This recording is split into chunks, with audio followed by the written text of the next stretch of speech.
નમો અરિયંતાણમ, નમો સિદ્ધાણમ, નમો આયર્યાણમ, નમો વજ્જાયાણમ, નમો લોહે સૌ સાવણમ, એસો પંચનમુકારો સૌ પાવપણાસણો, મંગલાણમ ચ સૌવેસી બ્રહ્મમ વૈ મંગલમ, મંગલમ ભગવાન વીરો, મંગલમ ગૌતમ પ્રભુ, મંગલમ સ્થૂલભદ્રાદ્યા જૈન ધર્મ સુમંગલમ. પ્રવચનનો વિષય છે નવી સવાર નવો વિચાર. આજથી લગભગ 1100 વર્ષ પૂર્વે બનેલો અને આશરે 300 જેટલા નીતિસૂત્રોથી સુશોભિત નીતિ વાક્યામૃત નામનો આ ગ્રંથ રોજ એક નવી વિચારની સવાર આપણી પાસે લઈને આવે છે. આ દુનિયાની અંદરમાં કોઈક આપણને રોજ 1.25 લાખ સોનામોરની ભેટ આપે, કોઈક વ્યક્તિ રોજ આપણને 1.25 કરોડ સોનૈયા ભેટમાં આપે, કોઈક વ્યક્તિ આપણને આખું સોના ચાંદી અને હીરાથી મળેલું ઘર સવારના પ્રભાતના સમયની અંદરમાં ભેટમાં આપે. એના કરતાં સૌથી વધુ કિંમતી છે એક આવો એક સરસ વિચાર આપણને આપી દે. આ એકવાર આવો સારો વિચાર જો આપણી પાસે આવી ગયો, પછી સોના જેવું ઘર ન હોય, હીરાથી મળેલું ઘર ન હોય, ચાંદીથી ભરેલું ઘર ન હોય, કદાચ આપણને કોઈક આવી વસ્તુ આપનારી વ્યક્તિ પણ ન હોય તો પણ આપણને મનની અંદરમાં દુઃખ નહીં થાય.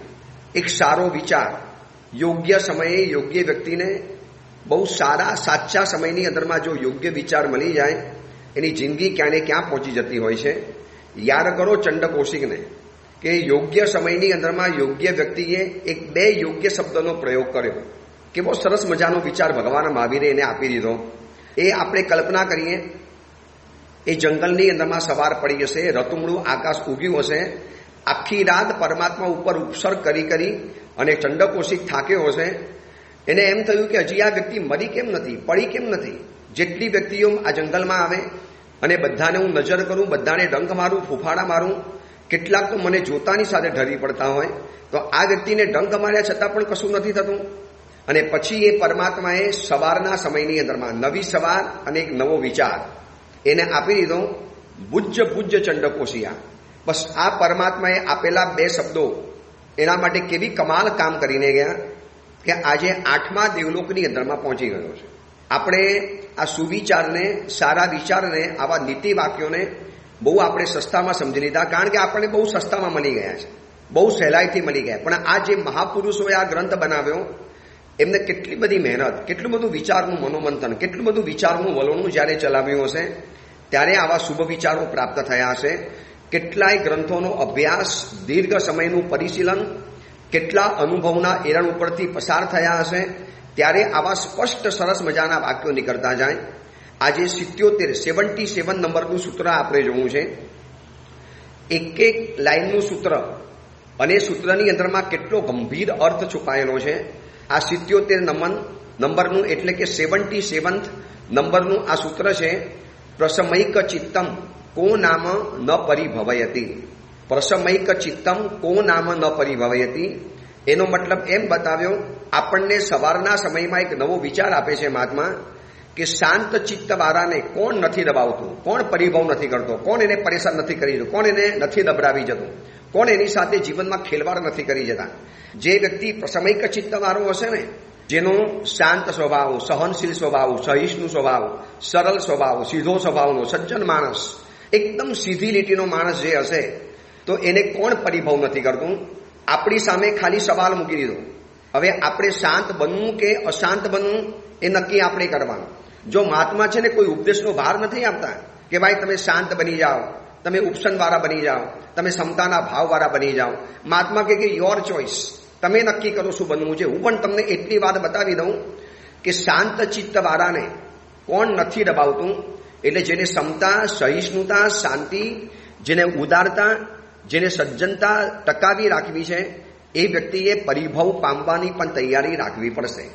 ફૂલ બન્યા છે એને કચડાઈ જવાની તૈયારી રાખવાની.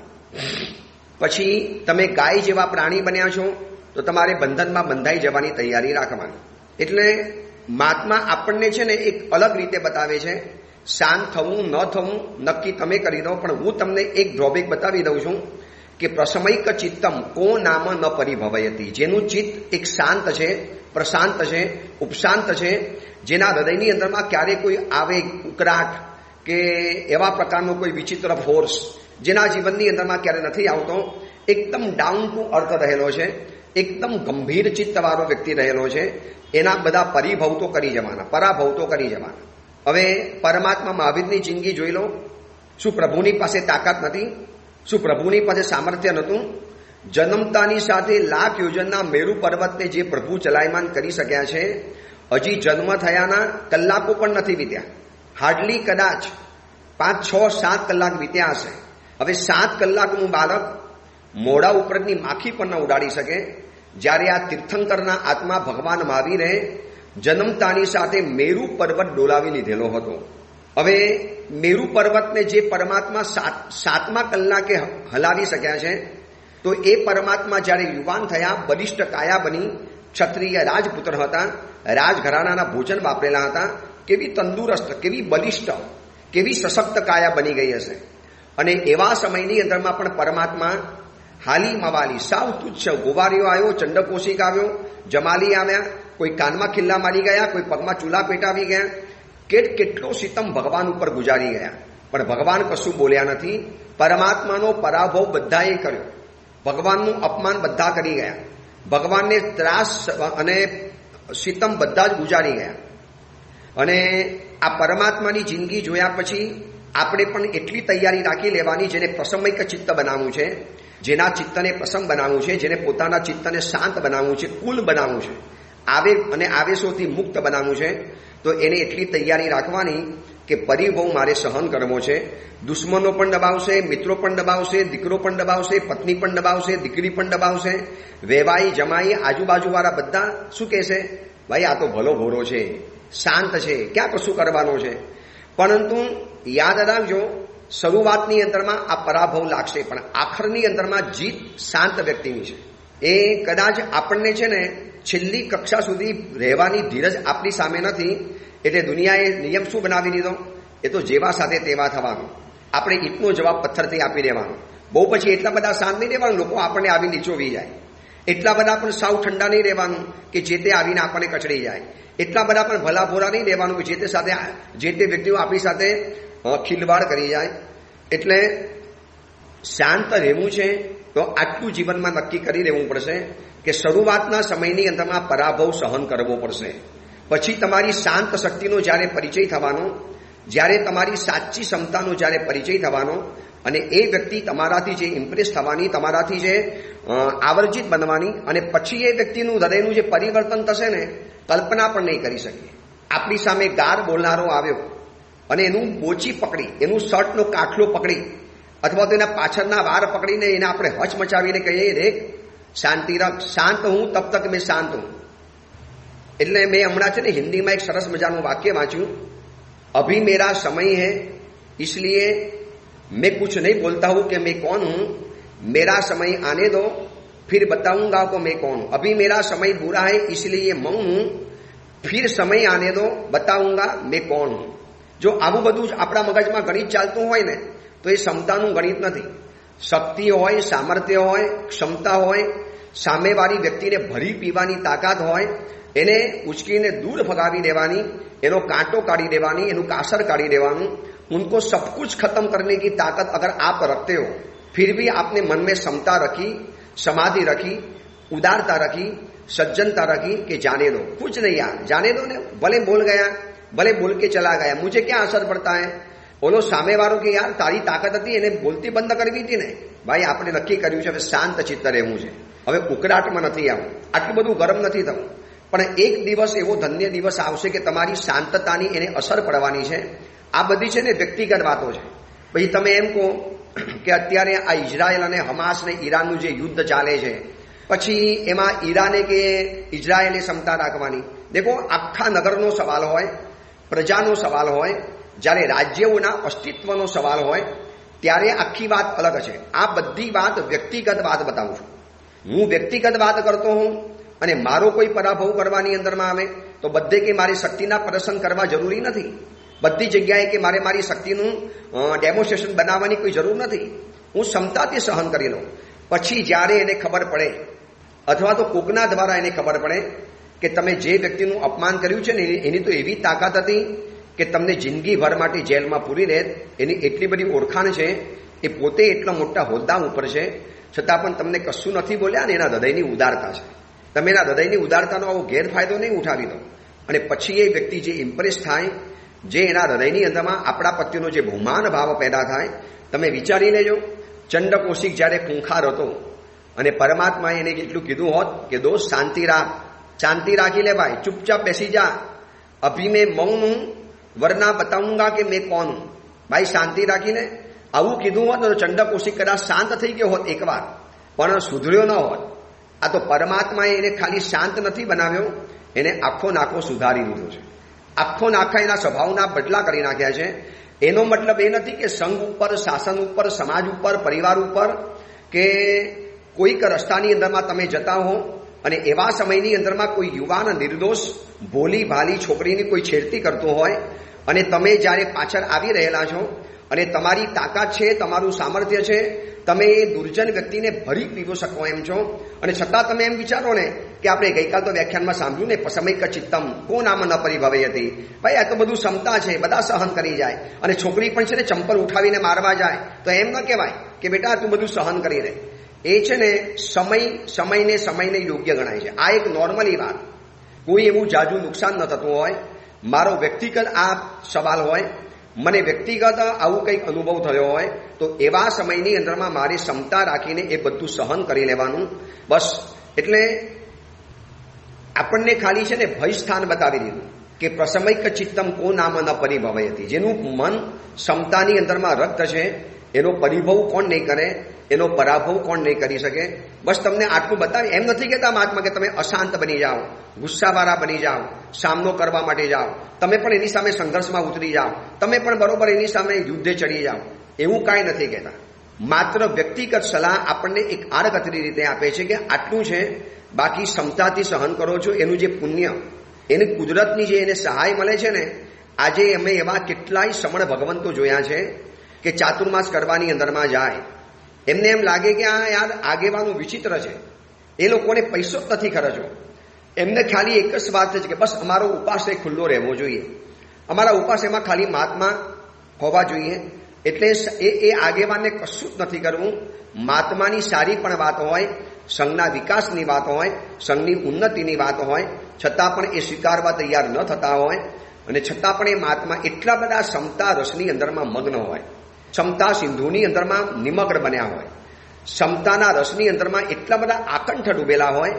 મારા જેવો સાધુ કે સાહેબ થોડુંક બતાવો ને, તમારી પાસે તો પાવર છે, તમારી પાસે તો કેટલી બધી ઓળખાણ છે, તમે યાર આટલા મોટા પદ ઉપર બિરાજમાન થયેલા છો, સાહેબ બોલતા કેમ નથી? મહાત્મા કહે છે શું બોલીને કરવાનું? મારી કર્મની જ રાહ થાય છે ને. નથી માનતા તો મારું આદિ નામ કર્મ ઓછું છે, સંઘનું પુણ્ય ઓછું હશે, એમાં મારે શું કામ મારી અધ્યવસાય બગાડવાના, પરિણતિ બગાડવાની? આ છે ને વ્યક્તિગત વાત બતાવું છું. જ્યારે આખા સમાજ ઉપર, સંઘ ઉપર, શાસન ઉપર કે સમૂહ ઉપર જ્યારે કોઈક વ્યક્તિ વિચિત્ર રીતે એટેક કરતા હોય, આરોપ લગાવતા હોય અને જેમ તેમ એલ ફેલ બોલતા હોય, તો એવા સમયની અંદરમાં ક્ષમતા નથી રાખવાની. એવા સમયની અંદરમાં પછી પરાભવ થતો હોય તો સામે એને બરોબર પ્રતિભાવ આપવાનો, એને પરચો આપી દેવાનો. પણ આ એક જનરલ વાત કરે છે. પ્રભુના જીવનમાં આ બન્યું છે એવું આપણને બતાવે છે કે પ્રભુના જીવનમાં બન્યું ને. બગીચાની અંદરમાં તમે જશો ને, કાંટાને કોઈ અડવા તૈયાર નહીં થાય. ખબર છે કે ભાઈ કાંટાને અડશો તો ખૂન કાઢવાનું. અને બગીચામાં રહેલું ગુલાબ કેવા લોકો તોડીને લઈ જાય, કેવા એને ગમે ત્યાં લોકો ઉઠાવી લે. તાકાત છે કોઈની કે કાંટાને અડી શકે? એક વખત કાંટાએ ગુલાબને કીધું કે આટલા બધા પોચા નહીં લેવાનું, આટલા બધા નમાલા નહીં લેવાનું, આટલા બધા લોકોના માટે ઇઝી અવેલેબલ નહીં બનવાનું, થોડાક અમારા જેવા કઠોર બનો, કડક બનો. તાકાત છે કોઈ કાંટાને ઉપાડી જાય? તાકાત છે કોઈ કાંટાને હાથ લગાડે? તાકાત છે કોઈ અમને મન ફાવે એમ અમારી સાથે ખેલવાડ કરી જાય? જો તને કોઈ છૂટી ગયા, ગમે તારે લઈ ગયા, આવું તારું અસ્તિત્વ ખતમ થઈ જશે. ત્યારે કાંટાની સામે મરક હસતા હસતા ગુલાબે જવાબ આપ્યો કે આપકી બાત સહી હે, તમને કોઈ હાથ લગાડી શકતા નથી અને અમને કોઈ હાથ લગાડ્યા વગર રહેતું નથી. નાનકડો બાળક આવશે, કોઈ મોટો યુવક આવશે, યુવતી આવશે, બેન આવશે, કોઈ પણ ઉંમરની વ્યક્તિ આવશે, અમને કેટલી આસાનીથી છૂટીને લઈ જાય છે. પણ દોસ્ત સાચું કહું, અમે પોચા છીએ, અમે સુગંધી છીએ, અમે નરમ છીએ, અમે મસૃણ છીએ, અમે કોમલ છીએ. એટલે લોકો અમારો આવો એક ગેરફાયદો ઉઠાવે કે અમને છૂટીને લઈ જાય છે. પણ દોસ્ત, એક બીજી વાત કરું, એનો પણ ફાયદો એ છે કે તમારા જેવા કઠોર માણસોને પરમાત્માના ચરણ કમલમાં કે આંગીમાં ક્યારે સ્થાન નથી મળ્યું. અને અમારા જેવા ધન્યભાગી ફૂલોને શત્રુંજય, તીર્થાધિરાજ આદિનાથ પરમાત્માની શોભા વધારવાનું સૌભાગ્ય અમને પ્રાપ્ત થાય. મહામહિમ પરમ પ્રભાવી શંકેશ્વર પાસનાથ પરમાત્માની ચરણોની અંદરમાં બેસી અને 24 કલાક પ્રભુનું સાનિધ્ય પ્રાપ્ત કરવાનું સૌભાગ્ય અમને પ્રાપ્ત થાય. ગઢ ગિરનારની અંદરમાં રહેલા નેમનાથ પરમાત્મા સાંજ પડે દેરાસર બંધ થઈ જાય. અરે તમારે લોકોને પણ નીકળી જવું પડે, પણ ગુલાબ કહે છે કે અમને રાતભર, દિવસભર, રાતભર પ્રભુનું સાનિધ્ય પ્રાપ્ત કરવાનું સૌભાગ્ય અમને મળે છે. એટલે ગુલાબ પુષ્પો કાંટાને કહે છે કે સાહેબ, તમને ક્યારે આવું સૌભાગ્ય મળ્યું? તમને ક્યારે કોઈ આંગીની અંદરમાં જડ્યા?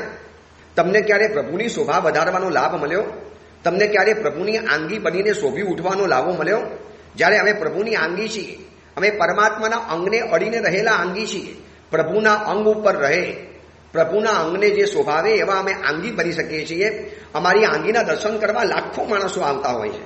અરે પ્રભુના ચરણ કમલમાં અમને સ્થાન મળે, પરમાત્માના મસ્તક ઉપર અમને બેસવા માટે મળે. અભિષેકના સમયની અંદરમાં લોકો ગુલાબ મૂકે છે, પુષ્પ મૂકે છે. દોસ્ત, આટલું મોટું સૌભાગ્ય જો પ્રાપ્ત થતું હોય તો એની સામે પોચા રહી, નરમ રહી, થોડાક ઢીલા રહીને પણ જો કચડાતું હોય તો એકવાર કચડાઈ જવા મંજૂર છે. પણ પ્રભુના ચરણોની અંદરમાં સ્થાન કેવી રીતે છોડી શકાય? અને કાંટાનું મોઢું શરમથી નીચું થઈ ગયું. ગુલાબ, તમારી વાત તો સાચી છે. અમને ક્યારેક કોઈ પરમાત્માની આંગીમાં કોઈએ પસંદ નથી કર્યા. આ સુધીમાં કોઈ કાંટાની આંગી બનાવી? ગુલાબની લાખેણી આંગી જોઈ હશે, પુષ્પોની લાખેણી આંગી જોઈ, પણ તમે ક્યારે એવું જોયું કે કાંટાની કોઈ આંગી બનાવી હોય? આવા કાંટા પરમાત્માની આંગીમાં કોઈએ લગાવેલા હોય? અરે આવે ત્યારે લોકો દૂર ઉચકીને ફેંકી દે. તો કાંટાને સમજાવી દીધું કે તમે ભલે પ્રસંગ નથી રાખ્યું તો તમને ભલે કોઈ કરડવા નથી આવતું, પરેશાન કરવા નથી આવતું, પીડા આપવા નથી આવતું. અને બીજી એક વાત છે કે જંગલની અંદરમાં રહેલા હરણિયા છે ને, એનો શિકાર થાય છે. પણ સિંહનો કોઈ શિકાર કરવા જાય છે? તાકાત છે કોઈ સિંહનો શિકાર કરવા જાય? જો બીજા એંગલથી વિચારીએ તો સમાજની અપેક્ષાએ, વ્યક્તિગત અપેક્ષાએ નથી કહેતો, આપણે આ બધી વાત વ્યક્તિગત અપેક્ષાએ કરી. હવે તમને હું સામાજિક અપેક્ષાએ વાત કરું. તમે સમાજના આગેવાન છો, તમે સમાજના મુખિયા છો, તમે સમાજના નાયક છો. આજે આ નરેન્દ્ર મોદી સાહેબ છે અને પાકિસ્તાન આવી રીતે કાયમ માટે આપણને અડપલા કરી જતું હતું, દર વખતે પરેશાન કરી જાય. ક્યારેક બોમ્બ ધડાકા, ક્યારેક નગરોની અંદરમાં બોમ્બ ફેંકી જાય, ટ્રેનોમાં બોમ્બ ધડાકા કરી જાય, છેવટે દિલ્હીની પાર્લામેન્ટમાં બોમ્બ ધડાકા કરી જાય. દર વખતે પરેશાન કરતા હતા. આ વખતે તો એને હદ વટાવી. હદ એટલે એટલી હદ વટાવી કે પહેલગામમાં ફરવા માટે જનારા માત્ર સ્ત્રીઓને જ બાકી રાખી અને ભાઈઓ અને પુરુષોને ખતમ કરી નાખ્યા અને એના સેથુના સિંદૂર ભૂસી નાખ્યા. હવે એવા સમયની અંદરમાં નરેન્દ્ર મોદી સાહેબ એમ કે ભાઈ પ્રસમય કચિત્તમ, આપણે તો ક્ષમતા રાખવાની, શાંતિ રાખવાની. ન ચાલી શકે. રાજા એને કહેવાય કે જે સજા આપે. આ રાજાનો ધર્મ છે. રાજાનો ધર્મ છે કે પ્રજાની સામે પ્રજાનું રક્ષણ કરવાનો. રાજાનો ધર્મ છે કે પ્રજાની સુરક્ષા કરવાનો. અને રાજાનો ધર્મ છે કે આતતાઈઓને સજા આપવાનો. અને કેવી સજા આપી દીધી? કેવા બોલતા બંધ કરી દીધા? કેવા 12-24 કલાકની અંદરમાં શાન ઠેકાને લઈ લીધી. અને હવે કહી દીધું છે જો ફરીવાર કોઈ પણ છમકલું કર્યું ને એને રાષ્ટ્ર ઉપરનો ઉપદ્રવ ગણાશે, રાષ્ટ્રની આપત્તિ ગણી લેવામાં આવશે. અને પછી અમે જે તમારી સાથે ખાના ખરાબી સર્જીશું ને એ તમે જોતા પણ નહીં રહી શકો. બસ આવું છે ને કહી દેવું પડે. એ ત્યાં પછી પ્રસમય કચિત્ત ન ચાલે. પછી તમારો કોઈ પણ ભરાવો કરી જાય, પછી તમને કોઈ પણ હેરાન કરી જાય, પછી કોઈ પણ તમારા દેશ સાથે ખિલવાડ કરી જાય. યાદ કરો, જ્યારે આપણા પૂર્વજો આજથી લગભગ 1000-2000 વર્ષ પહેલા આપણે જે ગુલામોની જંજીરોમાં જે ફસાઈ ગયા, આપણી ઉપર જે આક્રમણો આવ્યા, કેમ આવ્યા હશે? આવી જ બસ એકલી અહિંસાના પાઠ ભણવા મળ્યા. અને ભાઈ અહિંસા છે ને ધર્મની ક્ષેત્રની અંદરમાં જરૂરી છે.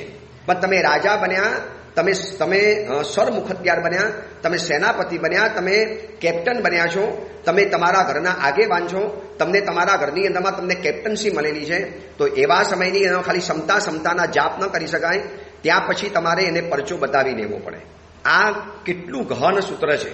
આ આચાર્ય ભગવંતે આવા 300થી પણ વધુ નીતિસૂત્ર બનાવીને કેવી કમાલ સર્જી નાખી છે. કેટલા અલગ અલગ વિચારો આપણને આપ્યા. ક્ષમતા પણ રાખવાની એ પણ વિચાર આપ્યો વ્યક્તિગત તરીકે. અને તમે જ્યારે સામૂહિક રૂપે કોઈકના નાયક છો, કોઈ જગ્યાએ તમે આગેવાન છો, કોઈ જગ્યાએ તમે સેનાધિપતિ છો, તમે કોઈક જગ્યાએ રાજા અને લીડર તરીકે છો, તો લીડરની જવાબદારી છે એને લીડર બનીને પછી સામનો કરી દેવા. હવે માનો એવા સમયની અંદરમાં નરેન્દ્ર મોદી સાહેબ ઢીલા પડ્યા હોય, એમને પણ વિચાર્યું હોત કે ભાઈ ક્ષમતા જ રાખવાની ને, અહિંસા પરમો ધર્મની જય બોલાવાની ને, નહીં, ત્યાં ન ચાલી શકે. ત્યાં એ હિંસા ન કરે તો ગુનેગાર છે, અને વ્યક્તિગત ક્ષેત્રની અંદરમાં આપણે અહિંસા ન કરીએ તો ગુનેગાર છે. મારું વ્યક્તિગત અપમાન હોય ને હું સહન કરી દઉં, પણ મને પછી કોઈ મારા ગુરુને ગાર આપે, મારા સમુદાયને ગાર આપે, અમારા ગચ્છાધિપતિઓને, અમારા ગચ્છના અગ્રણીઓને ગાર આપે, તો પછી મારે એને સબક શીખવાડી દેવો પડે. ક્ષમતા રાખીને સબક શીખવાડવાનો. પ્રસમૈક ચિત્તમ કો નામ ન પરિભાવાઈ હતી. ભાઈ તમે એટલા બધા ઢીલા રહેશો ને તો તમને કોઈ પણ આવીને પરાભવ, તમારો કોણ પરાભવ નહીં કરે. શબ્દ મૂક્યો છે કો નામ, કઈ વ્યક્તિ તમને પરેશાન નહીં કરી જાય, કોણ તમને હેરાન નહીં કરી જાય. એટલે એટલા બધા ઢીલા પણ નથી રહેવાનું સમૂહની અપેક્ષાએ, અને એટલા બધા આક્રમક પણ નથી બનવાનું વ્યક્તિગત અપેક્ષાએ. કેટલું બેલેન્સ રાખીને ચલાવવાની વાત બતાવે છે. બીજી એક નાનકડી કથા મેં કોઈક જગ્યાએ વાંચેલી હતી. એક શાકભાજીની લારી ઉપર કેરું એટલે કે બનાના અને મરચું, આ બંને જણા એક જ લારીની અંદરમાં બેઠેલા હતા. એ વેચાવા માટે મૂકેલા હતા અને કોઈ ખરીદી કરવા નહોતું આવતું. એટલે મરચાએ વણ માગી સલાહ આપી છે કેરાને કે ભાઈ તું આટલું બધું મીઠું, તું આટલું બધું પોચું, તું આટલું બધું આમ સીધું છે ને નહીં રે.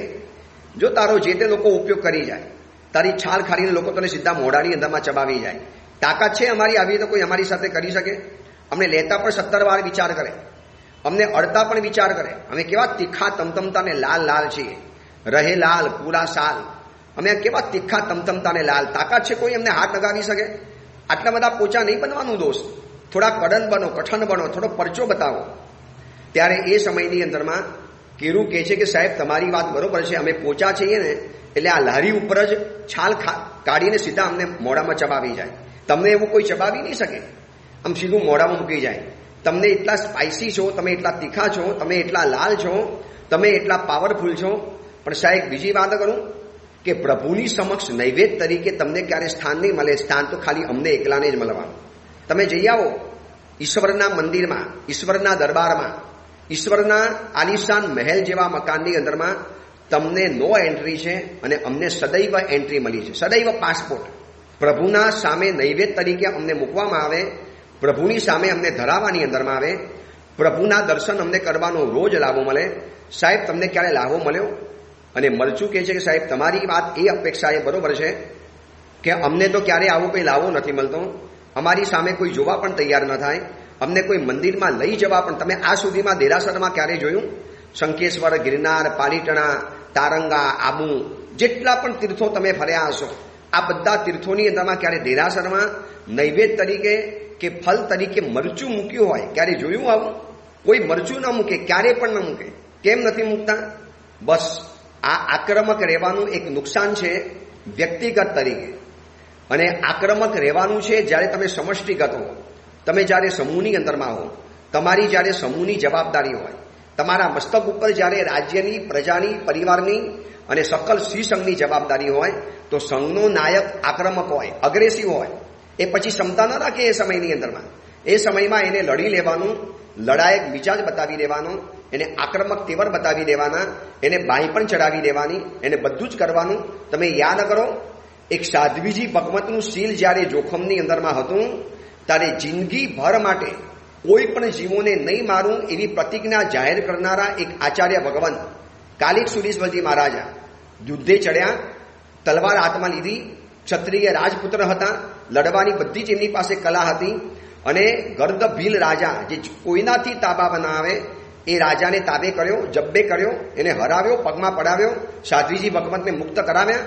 ત્યારે કીધું ક્ષમતા રાખવાની. ભાઈ ક્ષમતા એવા સમયની અંદરમાં ન હોય જ્યારે આપણા સમાજની અંદરમાં વિધર્મીઓ ભંગ પડાવતા હોય, રોજ બરોજ આપણી હિન્દુ યુવતીઓની સાથે ખિલવાડ કરી જતા હોય, રોજ રોજ આપણે આ બધા સમાચારો વાંચતા હોઈએ. આજે જૈન દીકરી, કાલે હિન્દુ દીકરી, કાલે બીજી દીકરી, પછી દીકરી, આવી કેટલી દીકરીઓની સાથે આ વિધર્મી જ્યારે પોતાના ખિલવાડ કરતા હોય, તો એવા સમયની અંદરમાં પ્રસમૈક ચિત્ત ન ચાલી શકે. પછી તમારો પરાભવ બધા જ કરી જવાના. અને ખબર છે કે આ જૈનો શું કરવાના હતા? આ જૈનો બહુ બહુ તો રેલી કાઢવાના. હમણાં આપણા મહાત્માઓ કાળ ધર્મની અંદરમાં જે ગુજરી ગયા તાજેતરમાં જ પૂજ્યપાદ જમ્મુ વિજયજી મહારાજ સાહેબના શિષ્ય રત્ન આચાર્ય ભગવાનસિંહ પુંડરીક રત્નસુરી મહારાજ હમણાં પાલી મુકામની અંદરમાં કાળ ધર્મ પામ્યા એક્સિડન્ટની અંદરમાં શું કર્યું આપણે જૈનોએ? રેલી કાઢી, આવેદન પત્ર આપ્યા, આ બધું કર્યું. હવે માનો આ જગ્યાની અંદરમાં અન્ય કોઈ ધર્મ અથવા તો વિધર્મીના કોઈક આવા એના કહેવાતા સંત સાથે આવું કંઈક થયું હોત, તમને ખબર છે રોડ ઉપર જે ચક્કા જામ કર્યો હોત, ગાડીઓ કેટલી બારી નાખી હોત, કેટલી તોડફોડ કરી દીધી હોત, કેટલાય ધમાધમ મચાવી દીધી હોત, છેવટે ત્યાંના રાજ્યના મુખ્યમંત્રીને આવવું પડ્યું હોત, એટલી બધી એમને ધમાલ ધમાલ મચાવી દીધી હોત. અને આપણે જૈનો રેલી કાઢી, આવેદન પત્ર કાઢ્યું, 2-4 પ્રવચન ઠપકારી દીધા, ભાષણ આપી દીધા, 2-4 વોટ્સઅપ આપણે આમથી આમ કરી દીધા, કોઈએ પોતાના સોશિયલ મીડિયા ઉપર લાંબા લચક ભાષણો પણ આપી દીધા. સાધુએ વિહાર કેવી રીતે કરવાના, સાધુએ વહેલા વિહાર નહીં કરવાના, સાધુ પછી છે ને મોસો માટેના વિહારો નહીં કરવાના, આવા બધા આગ્રહ નહીં રાખવાના કે પ્રતિષ્ઠા અમે જ કરીને અંજ સલાહ અમે કરીએ. એટલે બધી સલાહ જૈનો પાછા જૈન લોકો જૈન સાધુને સલાહ આપે. એને એ મન નથી થતું કે જેને આ એક્સિડન્ટ કર્યો જરા એનું બોચી પકડીએ, એનો કાન પકડીએ, 2 ધોલ એને મારી આવીએ, એને નથી આવડતું. અને એ સલાહ વળી પછી બધી સલાહ અમને સાધુઓને આપવા જાય. શું કામ વહેલા વિહાર કરવાના, શું કામ આટલા બધા વિહાર કરવાના, શું કામ આટલા બધા બિનજરૂરી વિહાર કરવાના.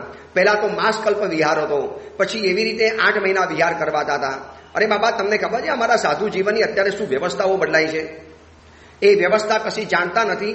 ક્યાંકથી કોઈએ સલાહ આપી, ક્યાંકથી કોઈએ લખેલું મેટર આપી દીધું અને પોતાના ચેનલની અંદરમાં જઈને બોલી આવ્યા. બાબા, સલાહ આપતા પહેલા પણ છે ને પહેલા વિચાર કરવો પડે કે તમે કોને સલાહ આપો છો, શું કામ સલાહ આપો છો, અને સલાહ જેને આપી છે એને આપો ને. આ કેમ થાય છે ખબર છે? જૈનો એટલે શાંત કોમ.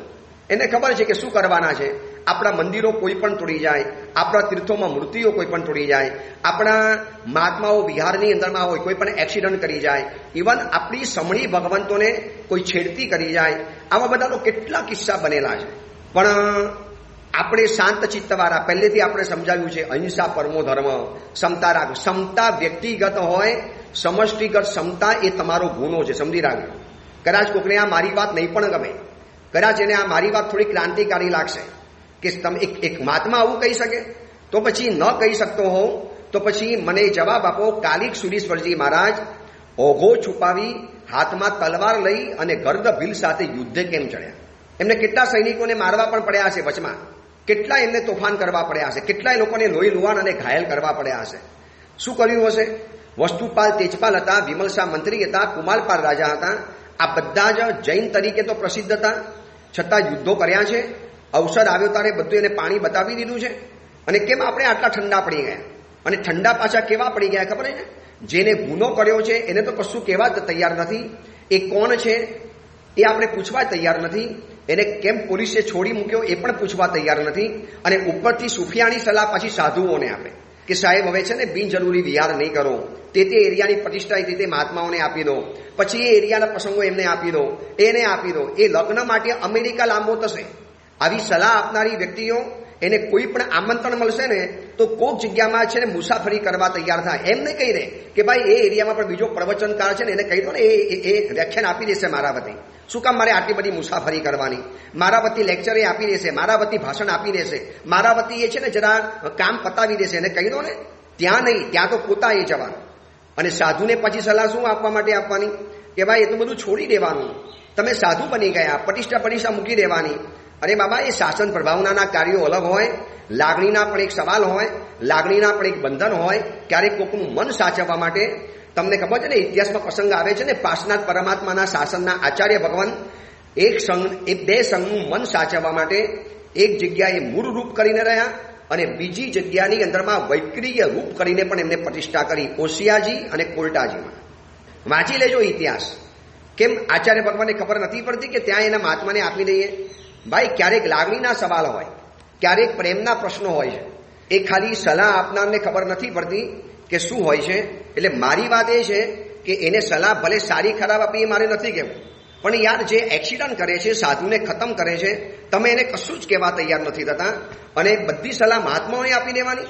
જેને અમારી સાથે એક કદમ પણ મિલાવીને નથી ચાલવું, અમારી સાથે પગલું નથી ઉઠાડવું, એને બધી સલાહ આપવા માટે આવે સાહેબે વીઆર આમ નહીં કરવાનું, આવી રીતે વીઆર નહીં કરવાનું, ફલાણા વીઆર નહીં કરવાના, આવા બધા કાર્યક્રમના અંગેના બધા પ્રોગ્રામો બંધ કરી દેવાના.